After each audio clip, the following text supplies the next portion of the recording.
welcome back to Building a Main. Last episode we did a bunch of bossing and some Slayer to start making a ton of cash. In this episode we're going to be combining that cash with the outcome of another money making scheme I've had going on, and investing a lot into some gear upgrades. But first we need to go over our first AFK grind. That's going to be mining. Thanks to the grace of the elves, we can now sit at this place for about 4 hours straight just clicking once every 5 minutes. While it's not the most efficient way of doing mining, the fact that I can do this on my phone or basically whenever I'm doing anything else means we just get to put so many hours into it, even when I'm not able to actively play. And since I've kind of made this a recurring segment now, I want to know what your favourite skill is. Again, either game, doesn't matter, just what skill do you enjoy doing the most? Hey there everyone, before we start with this episode I wanted to just quickly announce that I'm now on Twitch and Twitter. Links are in the description. Currently, the stream content is my Iron Man to avoid series spoilers. Also, if you've been enjoying the series so far, make sure to let me know by liking this video and subscribing to the channel. Anyway, enjoy the episode. And here's the other moneymaker. This is just shy of a month worth of doing daily shop runs, and in total it gave us 288 mil in the price checker. This is straight up the best moneymaker we've done to date on the account, even with how much money we made bossing the last episode. So if you're at an earlier stage of your account as well, this is a reminder to keep up with your shop runs. In addition, we are deperking and selling our Virtus book and our Decimation. The Virtus book is simply because I'm going to use an attuned crystal orb instead, it's basically the exact same. And the Decimation will make sense in a couple of clips. We ended up selling the Decimation for 80.5 mil and the Virtus book for 14 mil, so we actually made a profit on those. The GE tax hadn't yet been brought in, so we didn't lose anything to that. And a quick tip when using the Grand Exchange, if you're selling a lot of an item, like 200,000 runes, it's worth it to buy one of them at the insta-buy price. This way you know what the actively traded price is, and then you can list your items at that price to sell them a bit slower but for a bunch more money. And with our cash, we picked up a Noxious Longbow. I went a bit back and forth between grabbing Dual Ascensions versus the Nox Longbow, but the Nox Longbow lets us just grab God Arrows later on for harder bosses, so I went for that, even though it's a bit more expensive. We perked it up with Precise 6 Genocidal and Equilibrium 4. These were previously on our Decimation, so no extra cost there. And this is going to be very useful for a boss we're going to be taking on in next episode. Well, we definitely have the right luck at the right boss. We keep getting Armadillo chest plates. Before we dive into our next bossing challenge, I need to kind of catch up on some of the non-GP related upgrades on the account. One of these is Archeology relics. Currently, we don't really have any DPS relics unlocked, so I'm moving my AFK time away from mining to Archeology to focus on getting up to basically 99 as quickly as possible, so that we can get a full setup of DPS relics. Okay, we just got done with an Ice Strike Worm Slayer task, and we got a Staff of Light, which is for some reason 5.5 mil now. I have no idea why this is so expensive now. It used to be like 75k, maybe, if that. What even is its out price? 57k, yeah. So this used to be like 75k. I have no idea why it's 5.5 mil now, but that's a nice little bump to the bank.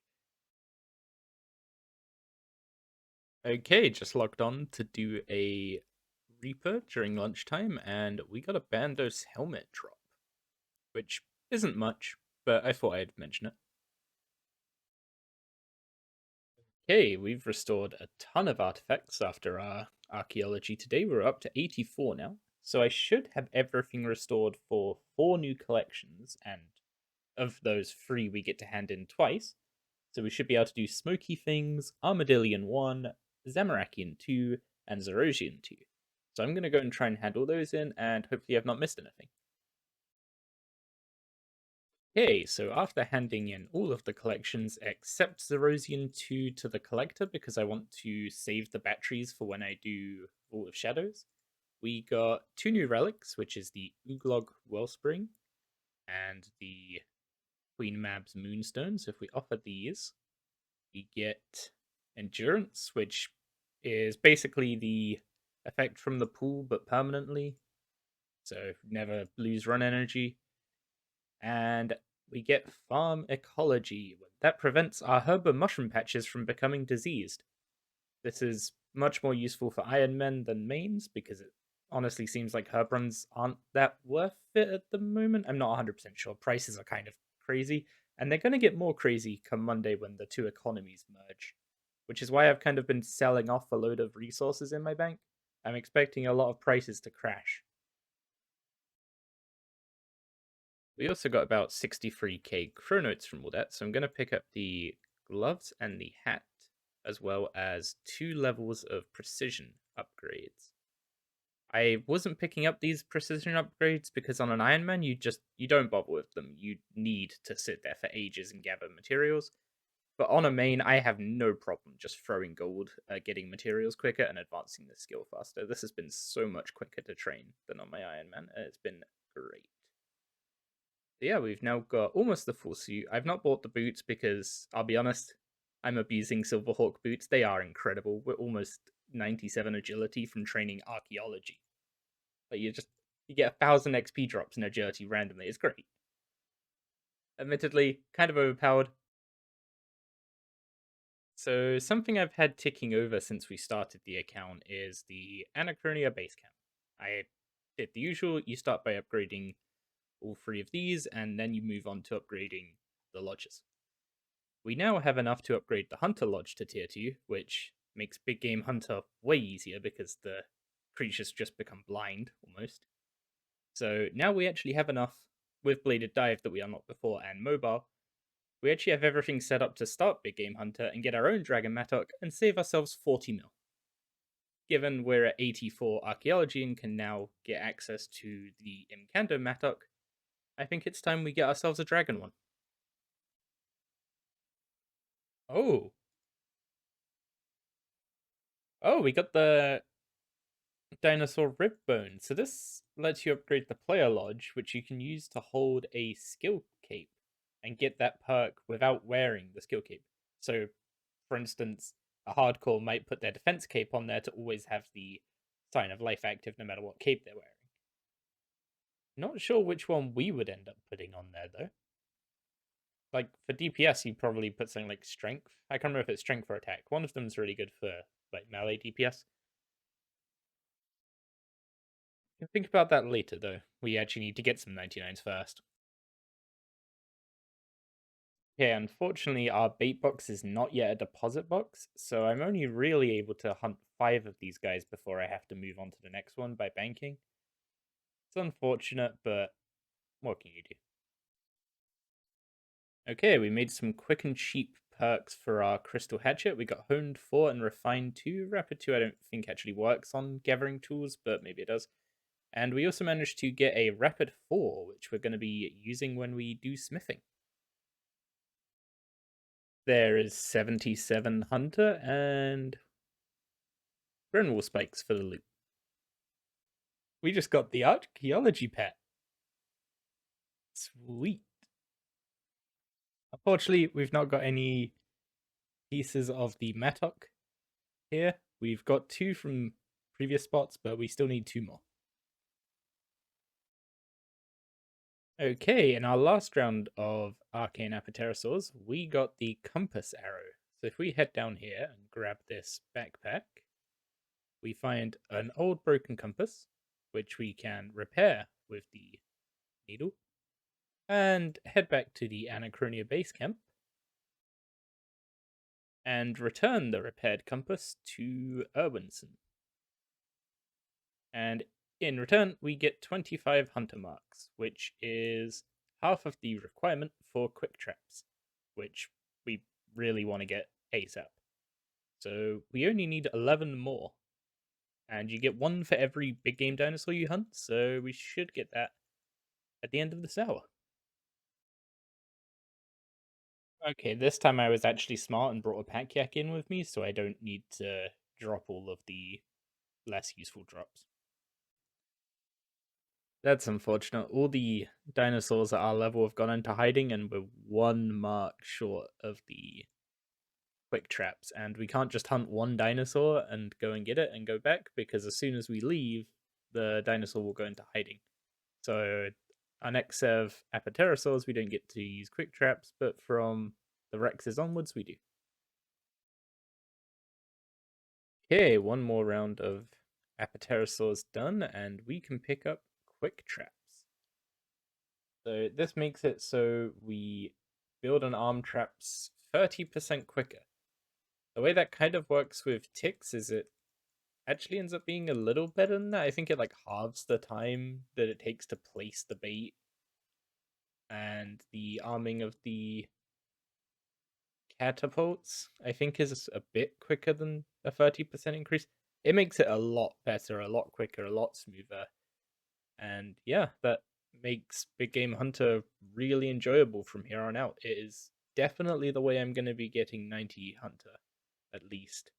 I will probably do it all the way to 99 just because the Mattock drops alone have to be really profitable going that route. So, yeah, if it's enjoyable and profitable, it seems like a win-win to me.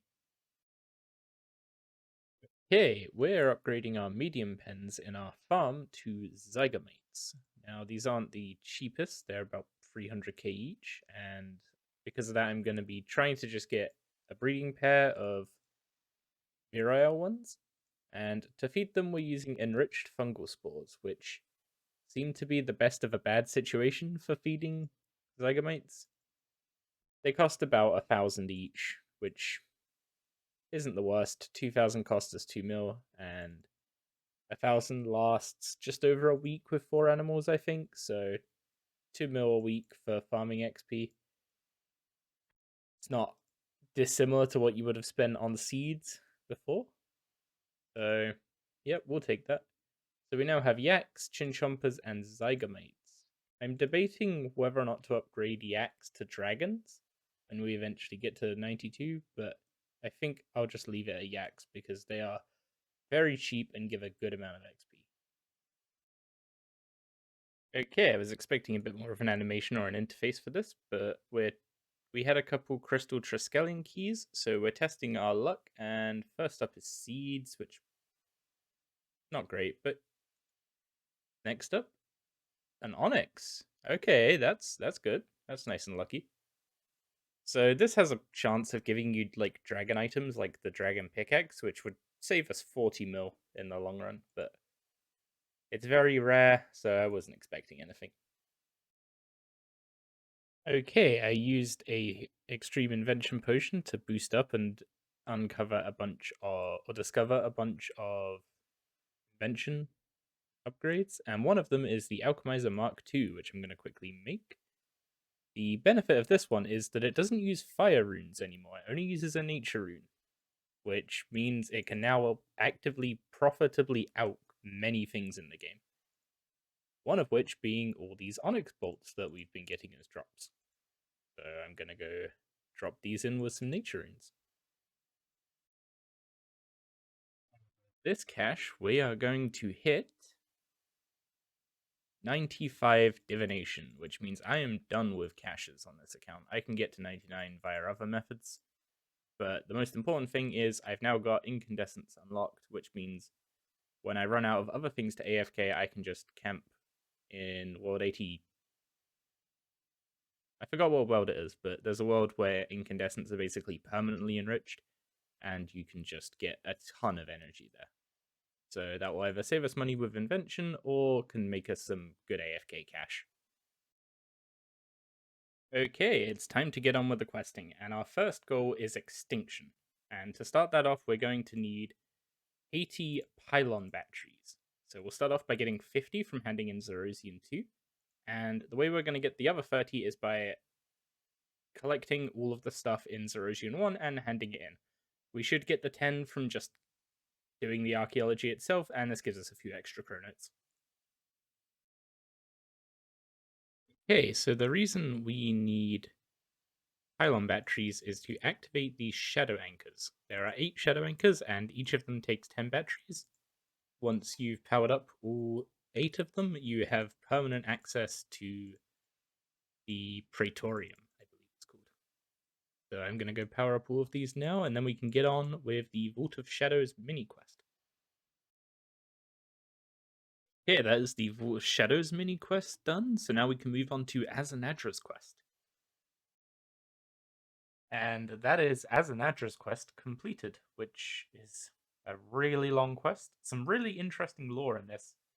I'm kind of sad that I'm not doing all the quests in like chronological order because I'd really like to explore the story in that way, and I didn't do it on my Iron Man either.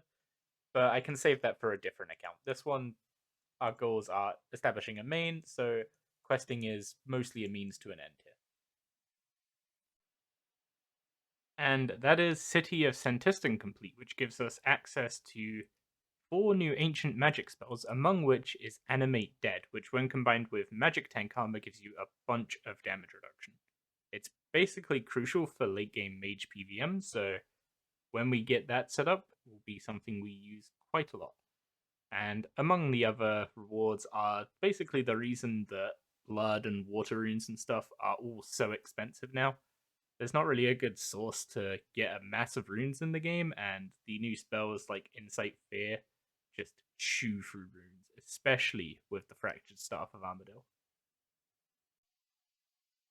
That's I have hit 1 complete, on to number 2. And that is the I have hit 2 complete. Now, before we can get on with Extinction, we need to do Desperate Times and Desperate Measures, so on to those. The first requirement for Desperate Times is you are it, for some reason. And that is the Needle Skips complete, the last requirement for Desperate Times. On my Iron Man, I actually played this without a guide and like got full completion, but I'm not doing that a second time. It's a pretty quick quest if you follow the quick guide.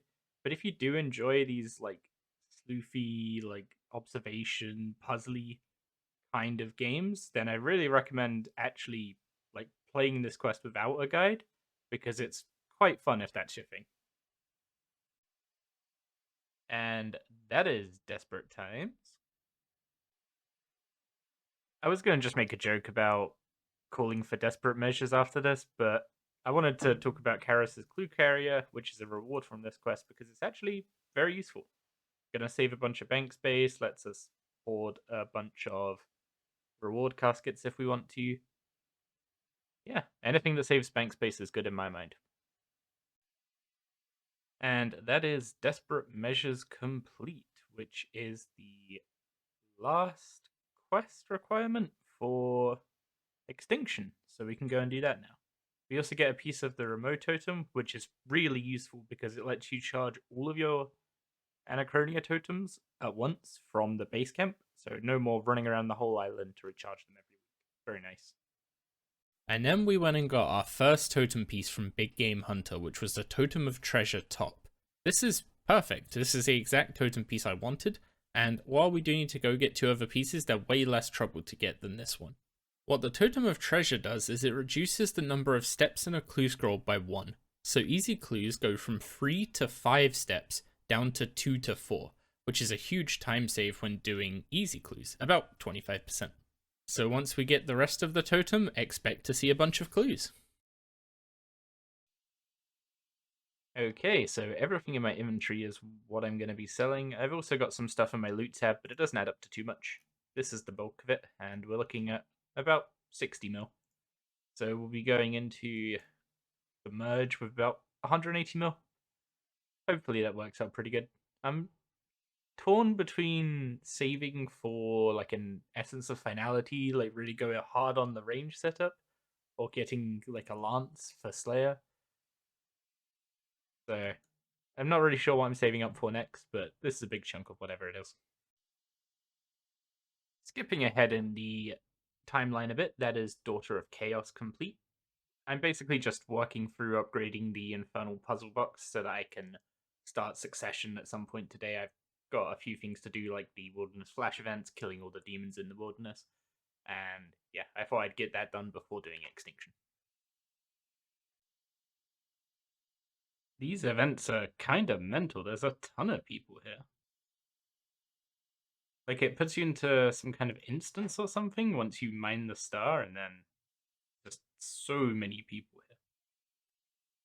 But we're almost done, and we've met our personal goal, so we'll be getting a sack of very wild rewards. So if we quickly port out. And that is actually 4 wilderness events done, so I can continue with the Civil War quests. But the sack of very wild reward contained Dragon Rider boots, which I think are a drop from KBD normally, and some criminal bolts, which aren't actually too bad.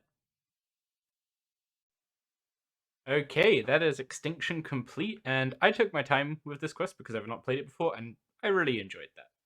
Not sure what I'm going to put the XP lamps into yet, but this gives you a few good rewards, notably the Dream of Aya, which lets you turn excess materials and resources from Anachronia into XP, the Warped Gem, which allows you to make the Ring of Vigor a passive, so you don't need to swap to it every time you use an ultimate, which is great.